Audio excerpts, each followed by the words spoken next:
কাইলৈ বাবু আৰু জানৰ শুভ বিবাহ।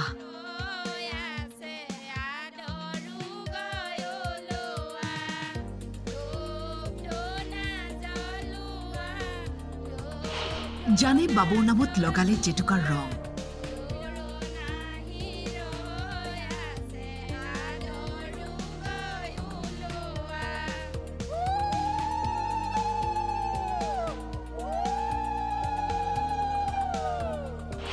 আচলতে হাঁহিয়েই জীৱন। কালিৰ পৰা আমি কান্দি আছো কইনাৰ লগত বান্ধৱী বহুত বিয়া দেখিছোঁ কিন্তু এনে বিয়াটো দেখা নাই ভাল লাগিছে জানক আনিবলৈ ধুমধামেৰে বিয়াৰ প্ৰস্তুতি চলিছে।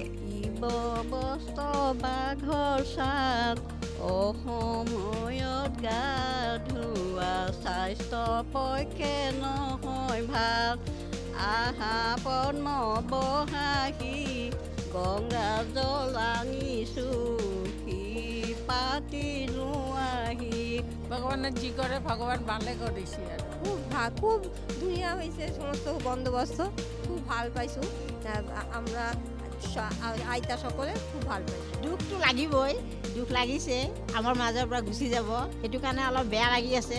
কালিৰ পৰা আমি কান্দি আছো কইনাৰ লগত খুব বেয়া লাগিছে। এতিয়া কইনাক দুখ দিলে বেয়া লাগিব নহয়, কাৰণে হাঁহিব লাগিব। আজি আনন্দ কৰি আমি কাইলৈ দুখ মনে পঠাই দিব লাগিব। দুখ মানে আমিহে দুখ কৰিম, তেওঁক আমি আনন্দ মনে পঠাই দিব লাগিব, হয়নে নহয়? জোৰোণত জানৰ বাবে কি নাই? মেইন ছেট, সোণৰ আঙঠি, গহনা পাতি, প্ৰসাধনৰ সামগ্ৰী সকলো আছে।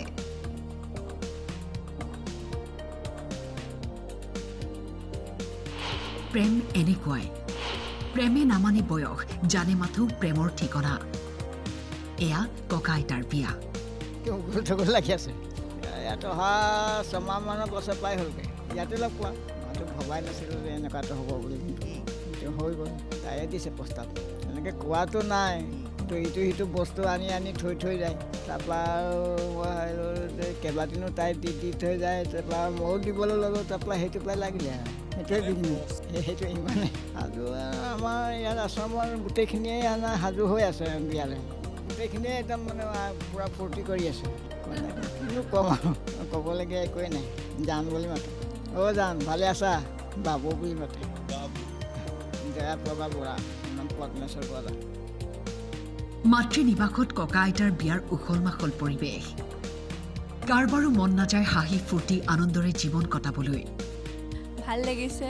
আমি একচুৱেলি আজিহে লগাইছোঁ, ভৰি চৰি কৰিব দিছে, তাৰপিছত আইতাৰ তাকে হেল্প কৰি দিছোঁ আৰু ভাল লাগিছে। এনেকুৱা প্ৰথমবাৰ আমি পাইছোঁ, প্ৰথমবাৰ তো ভাল লাগিছে আৰু বৰ ভাল লাগিছে। এইখন বিয়া বৰ মানে এক্সেপশ্যনেল বিয়া হ'ব আৰু মানুহ কালি হয়তো কিমান মানুহ আহিব মই ক'ব নোৱাৰিছোঁ, কাৰণ যিখিনি মানুহে শুনিছে নিশ্চয় বৰ তেওঁলোকে আগ্ৰহ কৰি আছে। ভাবিছোঁ ভালে কুশলে বিয়াখন হৈ যাওক। জোৰোণলৈ কইনাঘৰত উপস্থিত হৈ দৰাঘৰ। ৰভাতলিত আনন্দমুখৰ পৰিৱেশ। কইনাই কৈয়ে পেলালে বাবুৰ গান শুনি শুনি কেনেকৈ প্ৰেমত পৰিছিল। বাবু বুলিয়ে মাতিব। এইটো আমাৰ এপ্ৰিলৰ পৰা হৈছে আৰু একদম মাৰ্চত ইয়াত সোমাইছে, ভৰ্তি হৈছে। তাৰপিছত তেওঁ বহুত গান গাই হেৰি কৰিছে। গান গাওঁতে আমাৰ দুয়োজনৰে ভাল পোৱা হেৰি এটা হ'ল। হওঁতে তেতিয়া আমি উৎপল আৰু তৃষ্ণাহঁতক আমি হেৰিটো কথা ক'লোঁ, তেওঁলোকে এতিয়া আমাৰ বিয়াখন পাতি দিবলৈ। এনেকৈয়ে ককা আইতাই হাঁহিৰে কটাওক জীৱন। ৰাজ্যবাসীৰ থাকিল ধীৰ মৰম। ভিডিঅ' জাৰ্নেলিষ্ট জিতুমণি শৰ্মাৰ সহযোগত ৰঞ্জন হাজৰিকাৰ ৰিপৰ্ট আৰু নুনমাটিৰ পৰা জয়ন্ত দাসৰ ৰিপৰ্ট, টাইম 8।